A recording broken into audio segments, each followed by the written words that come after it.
Hey guys, Ash here, Reach Out Legends. Welcome to the video. I am not alone. I'm joined by Soul Saint. First time collab on the channel.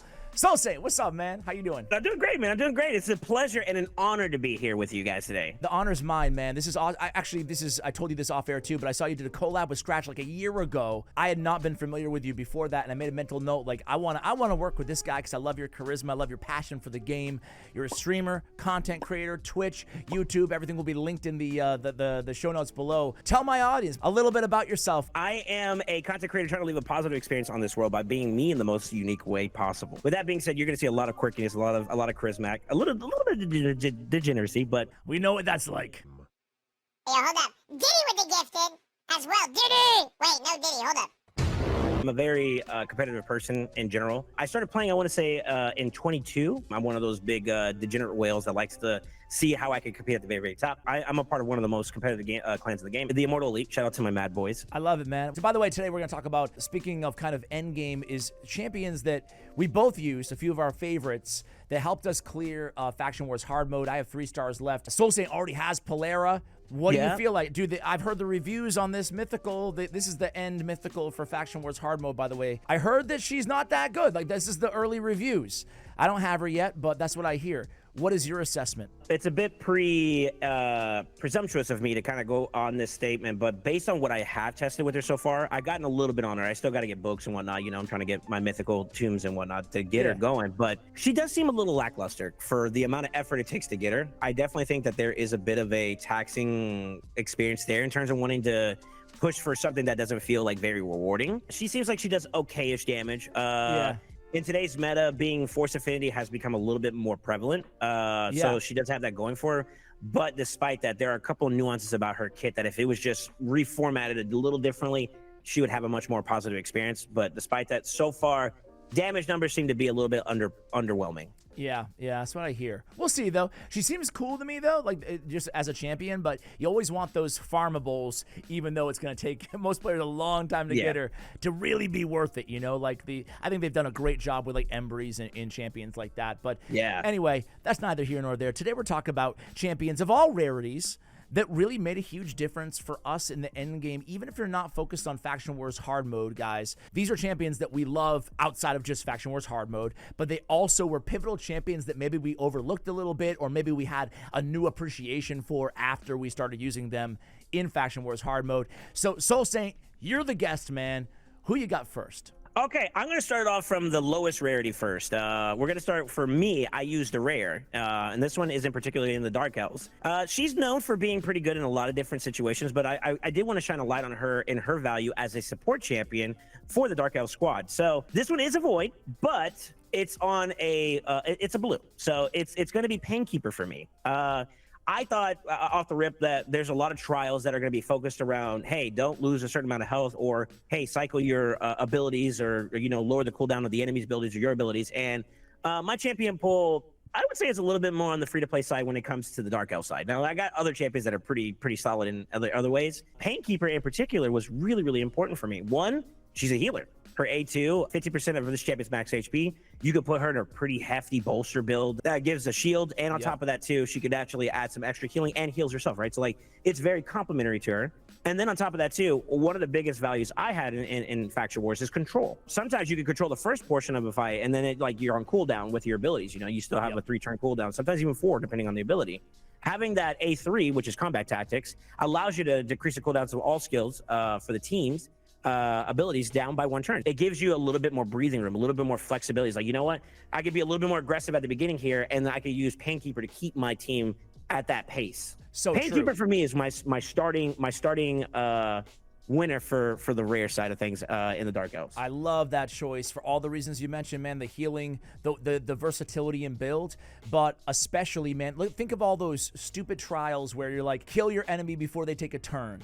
Like, that becomes very difficult to A1 cycle properly, right? To get all your abilities off cooldown for the second wave. Normally you try to, you know, get everybody so they're fresh, but it's difficult to do. There's a few stages like that, kill them before they take a turn or whatever the heck. So having a reset champion, like, and a rare too, is great. So great call out for Painkeeper. My first one is going to be Who do I want to go? I think I'm going to go with an old school champion that really is so special. She's still the only champion in the game with a 2-turn provoke, and you probably know already who I'm talking about. A guaranteed 2-turn provoke, and that's Umbrell Enchantress. Man, like, she just never dies, you know? She's an old school void epic in the game. I remember when Hydra first came out, everybody's like, block buffs on a 3-turn cooldown to shut off the A3. And obviously that's all true, right? The block buffs, the A2 is a nice ability. She can deal some nice damage, but really, who am I kidding? That Undying Evil, the 2-turn provoke, not just for the provoke stages, but to have a 2-turn lockout, even though that she's obviously neutralized as well, but she has unkillable, right? You can easily heal her up and protect her on the team.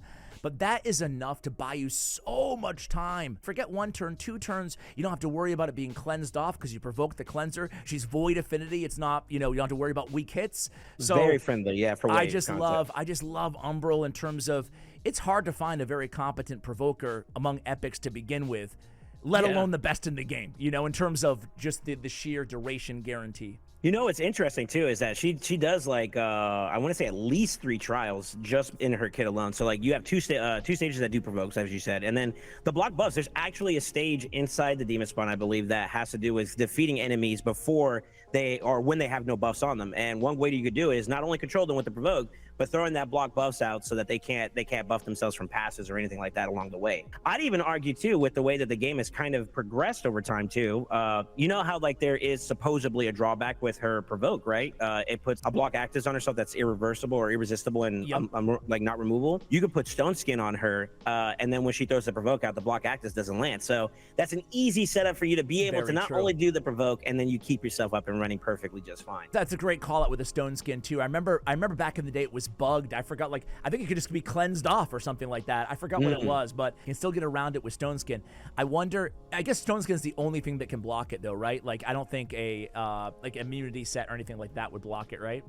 No, because it can't be blocked. Immunity would be like a block buff, a blocky buff. So yeah, it would go through it. Yeah. All right, man. Who you got next? Okay, we're gonna take it up. Since you went to epics here, I'm gonna go ahead and raise the bar too as well. We're gonna go to the orc side here for this one. Orcs. All right. Hate orcs, dude. I hate orcs. Really? Yeah, I think it's the worst faction. Trash faction. Okay, I would say it's gotten better. So I don't know about your perspective of the mythicals, but we'll talk about that later. We'll talk about that later. No. I want to touch on it because I love my segues, man. What faction is worse than the orcs, man? Oh, this is tough. It depends on your champion pool, but I would argue maybe Ogrins, and they're getting better too now over time too as well. So they got quality, but like quantity of quality is probably a little bit more of the argument I'd make. My whole thing with orcs though is that, like, dude, they don't even have. I mean, they got one janky reviver in Raka. She's not janky. I'm just being trying to prove up. But they got, like, there's no speed besides Ashnar and Raka. I don't think they even have a champion over 102 speed. Like, there's no speed. There's no turn meter boosters. They've got so much trash here, man. Groha, I mean, whatever. Okay, we're splitting. Okay. Maybe we're splitting hairs though. But both factions, to be fair, they both have some outliers who are beasts, So. Oh yeah, for sure. Anyway, so, go back to your pick. Yeah, it's funny you mentioned Raka because I actually didn't have that champion. I think a lot of people gravitated towards Raka for support in this particular faction, right? Wow, so you beat it without Raka. Congrats. I had to beat it without Raka because I don't have access to it. I think I have like one void legendary on my side when it comes to orc. And it's Angar, who's actually not that bad. He's not that bad. Yeah. In Faction Wars, at least. Yeah. At the very least for Faction Wars, yeah. I actually had to find an answer for support and sustainability, and I found that in Tagwar, the Epic. He's a magic champion, and his A1 does increase defense to the lowest HP ally. And then on top of that, too, his A2 does give you increased speed with a heal of 15% of his max HP. So it's not conditional to the champions that he's healing his HP. You could scale him up, and his heal could be pretty substantial for that damage dealer that might have took a little bit of a hit. And I thought that was really strong, along with increased speed to kind of help pick your team up and start getting the ball rolling is pretty useful, is what I felt. And then not to mention, if there is a moment where your team is taking a little bit too much of a hit and they end up coming short and they end up dying on you, you could actually use Rise and Fight, which is his A3.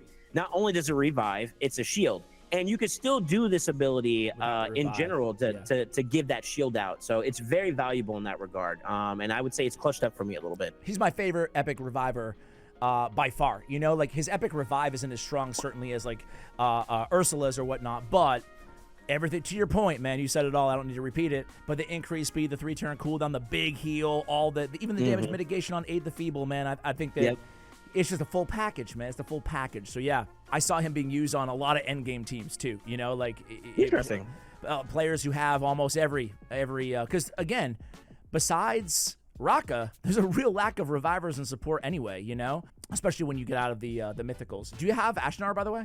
I have both Ashnar and Geralt. Okay, all right. That explains. Ashnar, man, I don't have him, but boy, he would be a big help. So, you know who I do have, though? I have the Unity dude, Aragaz. But he's not my favorite Unity, man. He's not bad. Yeah. Okay, hear me out when I say this. So you notice how we were talking about the passive for Taguar? I actually have Aragaz, so I used him, and I thought, I was like, you know what? He's a Unity champion. I get a little extra bonus for, all orcs and whatnot since I'm doing Faction Wars. He is underrated for this area. I'm not gonna lie. I know we're segueing yet again. No, do it. It's okay. My viewers are used to it. Yeah. Okay, cool. So we can go on our tangents. All right. So 50% from Taguar, whenever that happens, right?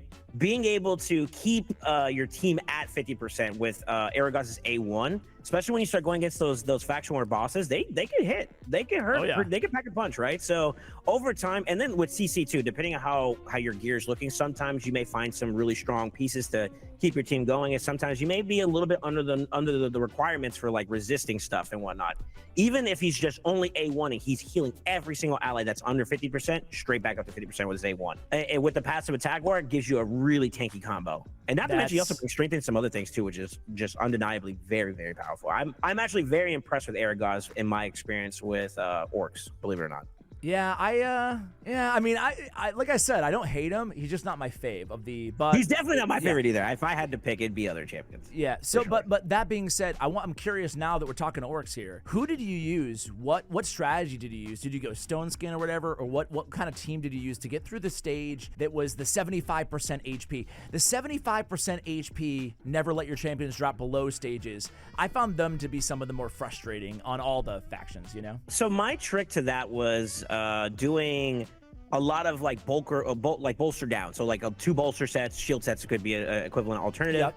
I like bolster because the heal that comes with it. And then pretty much control is probably the biggest name of the game. So doing things like provoking, stunning. I have used with in partnership with my provokers. I had Aragaz. I also had Angar, and eventually down the road I got Ashnar like at the halfway point when I feel like Faction Wars really kicks up a notch. That's when I started getting a lot of champions that they offer a lot in that regard. So, and then of course, obviously, if your account has the means to do so, being able to brute force it and plan ahead of time per each wave. Yeah. So like the first wave, I was going to ask about how you dealt with Narcissus, and I'm imagining it's brute force. Yeah. So like Ancor and Narcissus are in the same wave together. The one with like Commodus second and stuff, wave, right? Yep. I know it very well. Yeah. Yeah. I'm tracking it. So that one, I try to brute force, right? I gotcha. At the very least, you got to get Ancor out fast. That opens up the rest of the team to be controlled, particularly Narcissus, who likes to just completely demolish your team. All right, man. Let's keep it going. I'm gonna go with the only reviver in frickin' Shadowkin, man. Like still to this day, I don't know. Like, listen, they're adding they add Udex, Artor, in Sacred Order. Give that dude to Shadowkin. He's a billion times better. But it's Kinagashi, because we only can use what we have, and this is what we have here. Revive is kind of it's the secret that everybody knows in Faction Wars to begin with, right? Is like you can get your 3-star if you revive a dead champion along the way. And we're so limited. There's only one in Shadowkin, and it's her, even including Mythicals, obviously. So, hey, if you need a reviver, she's got you covered. She's not the best champion in the world, but she does have a little ally attack on the United Front. It's literally just her and one ally. But for the ally attack, kills and stuff like that, she can have some utility there as well. There it is, man. I guess I don't have to say much else about it. But, tiny bit of control with the turn meter on the A1, and she's got that revive. Yeah, with the increase too, increased defense on it too as well, which could actually help you maybe just rebalance your team out. Yeah. Although I didn't use her myself personally, I have not for hard Faction Wars. I remember when I was coming up with Faction Wars Normal, the very last boss that you had to fight for Shadowkin in the normal side, there was like a little bit of a cheat code. Not so much. It's just more so understanding how he targets people and how he uses his abilities. I had like an easy champion that's easy, like a level 1 champion to die. You clear the first 2 waves and revive that champion just before you go into the boss fight. With some bolsters and shield sets on some of your more tankier champions, the boss will only A1 against that level 1 champion, and it does proportional damage to the champion stats. So he's not hitting hard at all, and then you got a Yep. really big shield, and you could just kind of take your time, not too much time, but take enough time to do it. And Kinagashi was my way of being able to do that revive, like you said, to kind of keep the team going and flowing into that next No, round. that makes sense. And I like the strat. Sometimes you got to think a little outside the box. She has a cool design too, this champion, you know? Like, I you don't know what? All the Shadowkins, I'm very big on like the whole Japanese aesthetic is very, very prevalent in the Shadowkin. It's very beautiful. Yeah, it is. It is. It's very cool. Is that your favorite aesthetic faction in the game? If you had to I choose would one? say so. My favorite design champion still to this day is Mishinaki. Oh yeah, he's really. Yeah, I love he's a Mishinaki. good- I can't hate on that choice. Yeah, he's got this little Got goblin. the flaming head. Got Dude, a so goblin good. flaming head. What's crazy is he has his own head in the chain, which is weird. His own head. Oh, I think that's his own head, I believe, or unless the lore says otherwise, but I believe that's him. it looks like, you know who? It looks like Ishiyama. It Or does maybe look like Karato, Ishiyama I a don't little know. Yeah, but anyway, that's it. No big deal. Dude, you said he had his own head in the chain. I'm like looking up at his actual head, his demon head. I'm like, I don't see the chain around his neck. Let's ride.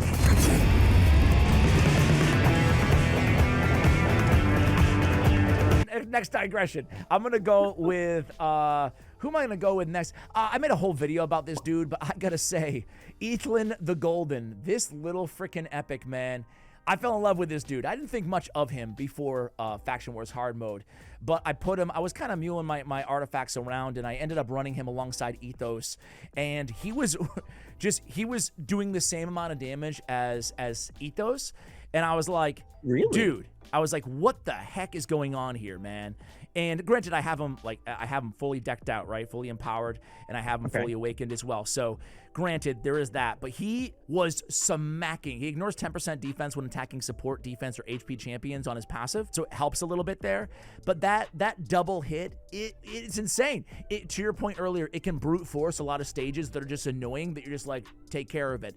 The second thing, obviously, is the block active skills. So valuable because there's so many waves that the CCs can be stunned, or some champions have immunity to a certain CC, but not to block active skills.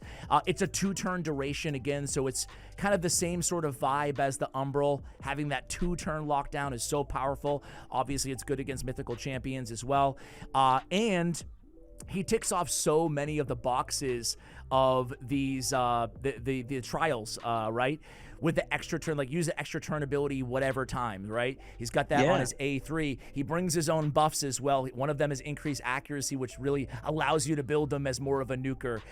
So, man, you put it all together, and this dude was huge for me. I was like, man, he was helping me on the never let enemies take turns, or never let them use an active skill because of the block active skills. So it was just stage after stage where I was like, I can use Ethan the Golden again. I can use this guy again.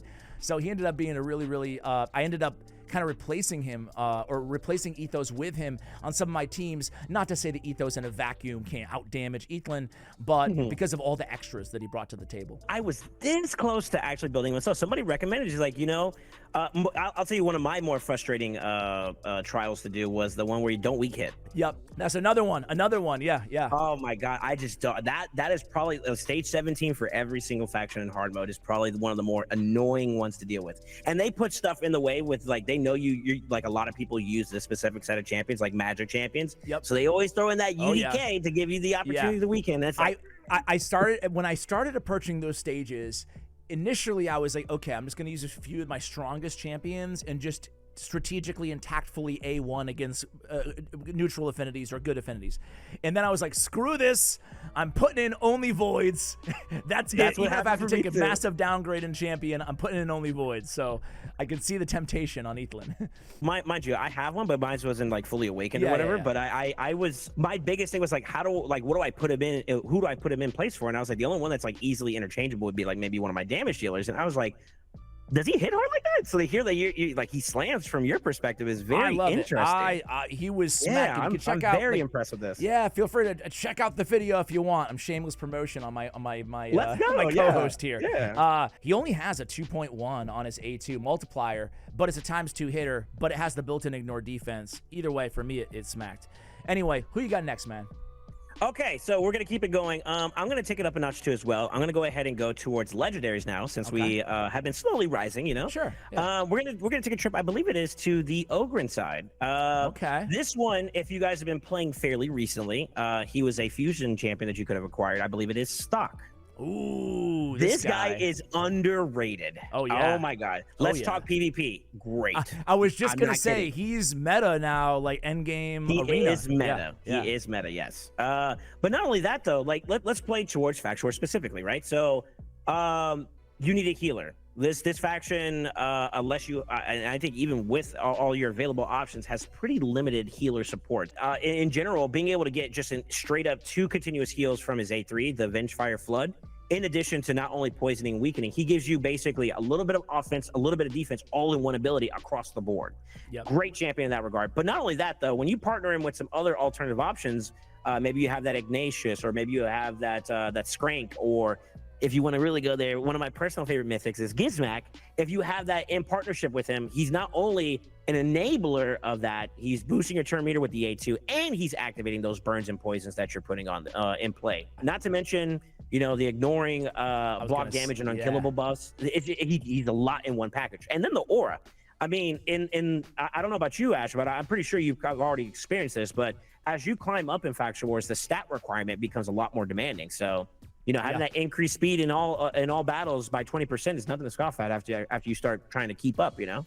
100%, man. I've loved stock since the fusion, and I don't know why. I felt like some people were kind of on the fence a bit, like a little tepid on this champion when he was a fusion. I think that overall people had a positive sentiment, but there were some skeptics, you know, around. I never got it. Sure, the utility seems to be getting a lot, like he's more viable in the end game, like I said, in PvP, like you mentioned as well. But like everything he brings to the table, sure, he's a poison combustor, like we have a lot of that in burn, I should say, right?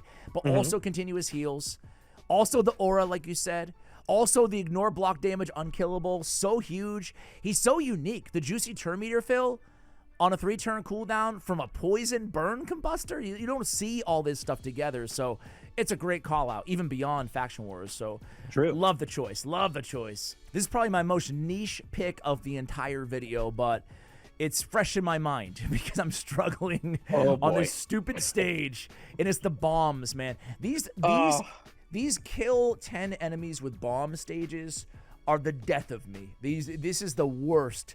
But as we were talking about off air too, like you also have the biggest feeling of satisfaction when you grind for so long trying to finish one of these stages and you actually pull it off. You do the unthinkable, like, and you're like, I don't know if I can do this, you know, and you do. I say all that to say it is Crunch Killjoy. This dude has a bomb. And I don't have War Mother on my account. So like obviously War Mother would make it a lot easier in terms of bomb placement, bomb death.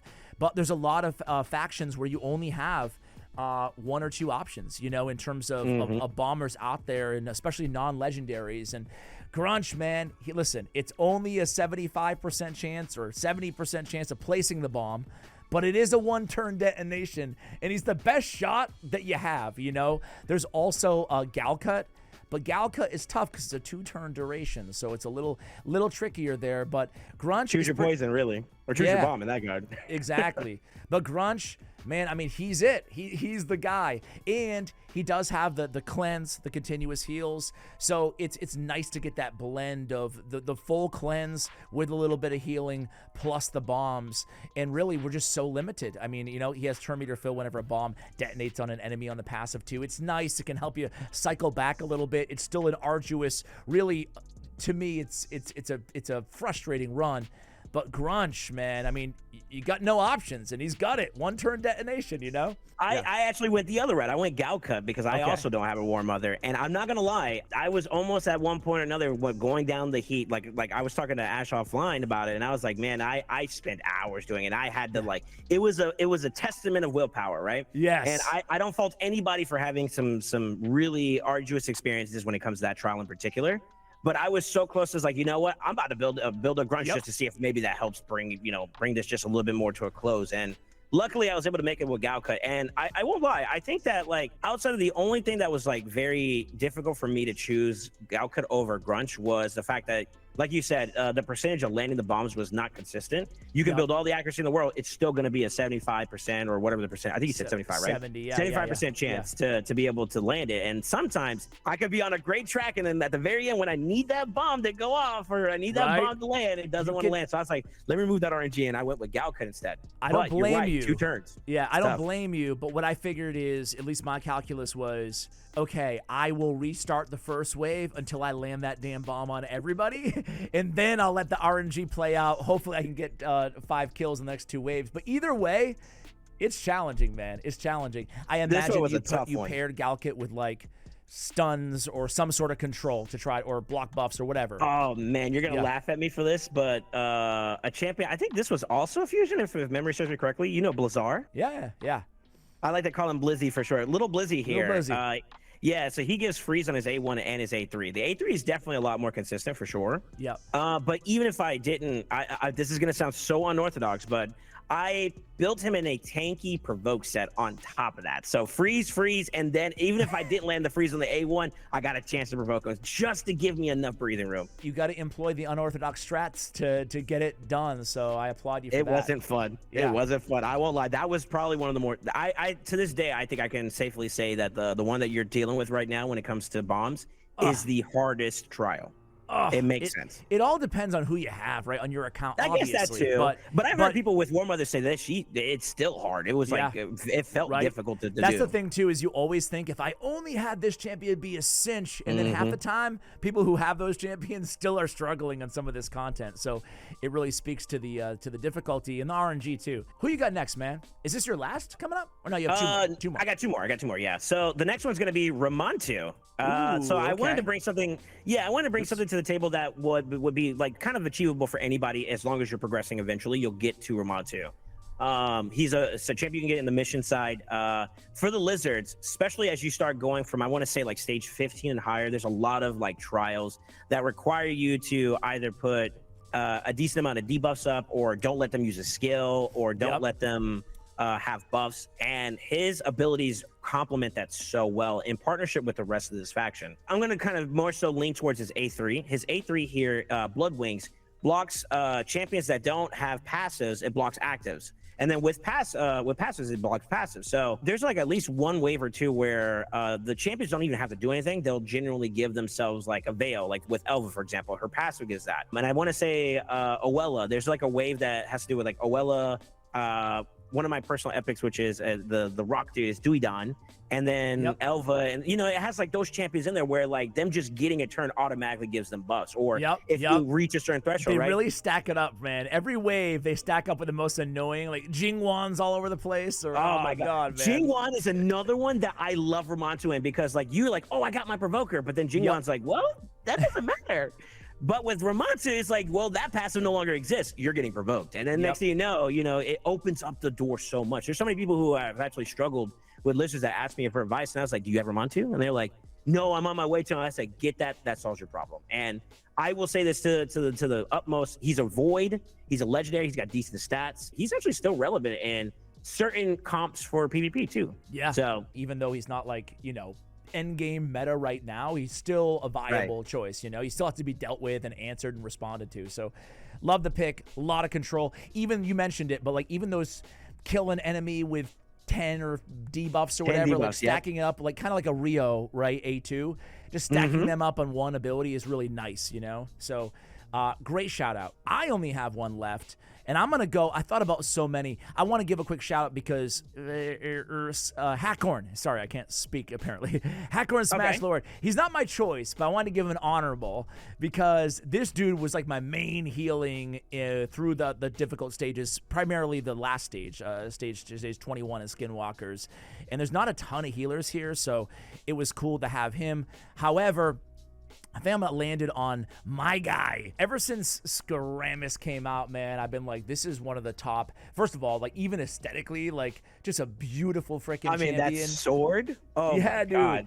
He looks so legendary, like, right? He could be a mythical, I feel like. He looks so cool. Beyond the aesthetics, though, I love this dude, man. Just one of the best. I think he's the best provoker out of every epic in the game. Like, certainly there's different types, right? Like the 2-turn potential on Umbrell. There's Frenzy of the Cackler with the burn activation and burn placement. So there's a lot of good choices, but Scoris is my favorite because he's got the placement of Provoke. He's got the counterattack, the continuous heals. It's all a 3-turn cooldown. The counterattack, because in most situations, right, the champion just attacked him and they have no turn meter. He goes in, he can stun him. Not the best part of his kit necessarily, but to me, the part that I underrated the most was his A2. Going in there, getting the decrease the duration of enemy buffs by 1 turn. I mean, that's great, but fills this champion's turn meter by 10% for each buff that has its duration decrease. In this buff-heavy meta, if we've got a couple buffs on 5 champions, my man's getting his turn like almost immediately, right? That allows you to cycle back to the A3 even faster, thus more provokes, keeping the counterattack up, more stuns on the A1, and then he deals some some decent support or supplementary damage on top of all of that. Decrease attack for more damage mitigation. To me, he is just like the absolute full package of what we look for in a good control champion, a good provoke champion. I agree with everything you said 1000%. You want to know why? Because I use this champion too. Literally throughout the entire Faction Wars hard for High Elves, this guy was primarily one of the core champions for every team I built. Every team. I love hearing that. He's like a legendary in disguise, man. This guy really is, you know? Actually. And I would argue that, like, for me, in my experience, and now obviously I'm missing some key champions, so all the people that have Gala, I'm jealous of you. But in general, like, I struggled a lot with High Elves, and to be honest with you, Scoris is one of the champions that got me through it. In particular, I want to kind of also highlight, I think that it is very, very underrated, that A2. Yeah. Decrease attack, the value that brings, not only just from just being able to minimize damage, that's one thing. But when you have other champions that benefit from decreased attack, then you actually have some cohesiveness. You know, what if they don't have buffs and you don't get all that turn meter increase that you're talking about from before? Well, that decreased attack to set up could lay up another champion like Tyrell, for example, was another epic of that. As long as decreased attack is in play, when he does his A2, it not only places decreased defense, but it sleeps everybody. When you were saying synergy on decreased attack, I'm like, who is he talking about? I wanted to have the champion up. I forgot about that. Yeah. Right beside him. Yep, Tyrell. Yep, Tyrell's A2, if they have decreased attack in play already, whenever he hits that A2, it'll sleep them in addition to that. And I have used it to give me, just like how we were talking about when it turns to control and giving you breathing room to rotate, to get to your turn. Those two together really kind of helped me, like, all right, I got A2 from Scoris into Tyrell sleep, and the next, the next round they're going to get, out of their sleep, so I'm going to provoke with Scoris. There's another 2 turns there, and then if they get hit and they get their turn meter reduction, Scoris stuns them, and it's like boom, boom, boom. It gives you so much uptime to be able to, like, all right, I get this trial out of the way, now I can slowly beat down this wave and then move on to the next one. Top tier, I would say he's S tier in my opinion for the High Elves in this particular experience for hard mode Faction Wars. Yeah, no, I completely agree, and I love it. I might make a combo video on Tyrell Scoris because between the two of them, you've got decreased defense, you got a 2-turn stun, you got turn meter decrease, you got provokes, you got heals, you got stun. I mean, like, there's a lot of synergy there, so it's a great call out. All right, man, that was my last. Who you got for your last? Okay, so this one is a little bit more demanding to get. I won't deny it. But I would say that his contribution, very similar to one of your choices that I thought was very unique. But I'm going to raise it to a red here. We're going to go down to the Demon Spawn. Okay, so for Demon Spawn, we're going to look at Carnage. Carnage is accessible for everybody. Yep. You do have to grind for Sin City, and that is a bit of a challenge. And I won't deny you guys, it took a little bit of elbow grease to get him. Right. But when you do get him, when I say this guy, initially people thought he was super lackluster and whatnot, which is why I'm trying to be very reserved with Polara. But with Carnage, people thought he was in all that. And then as time went by, people started to really see this guy shine and come into the light. And you're like, you know what? He's not bad. You know what the number one thing going against him was? What was that? It was his base damn attack, bro. Like, it really? was, I think it was seeing the 1960, the highest base attack in the game, and then seeing what he nuked for, because you got to think when he was introduced to, it was like, okay, I'm going to slot him in my Hydra team. This guy has has solid multipliers and a freaking almost 2,000 base attack. And then you're like, all right. And people at that time, I mean, I'm with you, by the way. Like, this guy is insane. Faction Wars, Arena, he's like my least favorite champion to face in the arena. But I agree. I'll let you go on with it. It's your choice. Yeah, sure. So like, I think a lot of people too, knee-jerk reaction-wise, it was, you know, when you first get the champion, you may not have access to the blessings, and I'm learning more and more now that the importance of blessings, in particular to your mythics, it's very high. So like, you could think empowerment and all that's for some of the ones that are a little bit more expansive in their pool.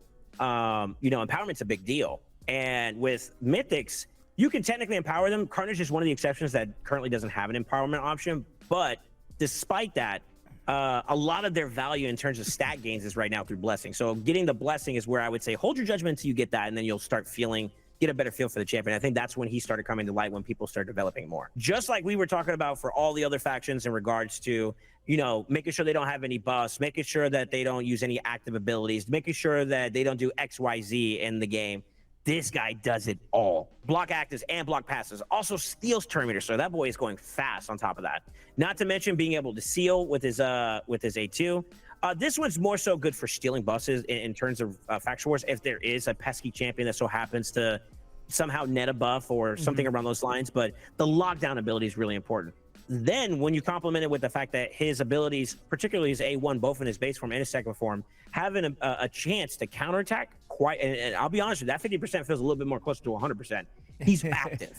It really does, doesn't it? He's active, man. Yeah. No, I agree with you. It does feel like it's 100%, doesn't it? Like it does, especially at PvP. I always feel like you get too many opportunities over here. Right. I feel the same way. It's kind of like the Morton Macabre syndrome of like it always Peril always procs against me, you know? Yeah, or the Rotos effect. Oh my God, Rotos. Right. It's weird because like intuitively you look at his base form, and it sounds good. It reads good. It's not like you're like, it's crap. But I just think the more you use him, or the more it took me going against him a lot more to be like, all right, screw this. I'm going to start using more Carnage because I'm so sick of losing to this dude, you know? Totally love that call out. And for me, you know, I just kind of took a shot at his damage earlier on, but man, especially in Faction Wars, like he was just like shredding if I needed him to go into nuker mode on the alternate mode, you know, on the alternate form rather. Yeah, he made it very easy for us. Quality of life wise, like you can use other options obviously, but for the most part, Carnage made that transition of just clearing through Demon Spawn very fluid. It was very, very accommodating is the way I'm going to say it. For sure. Hey, Soul Saint, here we go. That was actually great. That was a great conversation. You had a lot of insight. Pleasure having you on, man. Any shout outs or anything like that we should know about you before you take off? First off, let me give my gratitude where it goes. I mean, shout out to Ash. I mean, at the end of the day, I really do appreciate the opportunity of being able to do something with you, first off. And I think that will always go with me as a core memory of someone that was like, you are one of the big honchos when it comes to the community members, and you're a very pivotal pillar for us, man. Bro. Come on, I got a glaze, you know what I'm saying? Hold on.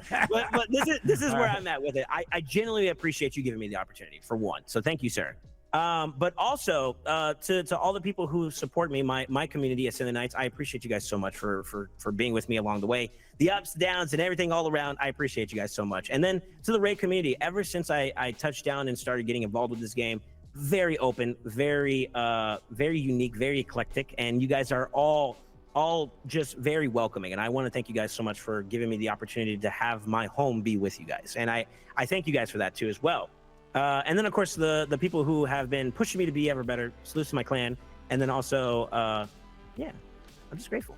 There you go, man. Well, hey, we get your channel in the background. Wishing you the best of luck, man. Obviously, the knowledge, the dedication, the passion for the game is all there. You guys can tell from this video. So, again, wishing you the best. Let's do it again soon, okay? Another collab. For sure.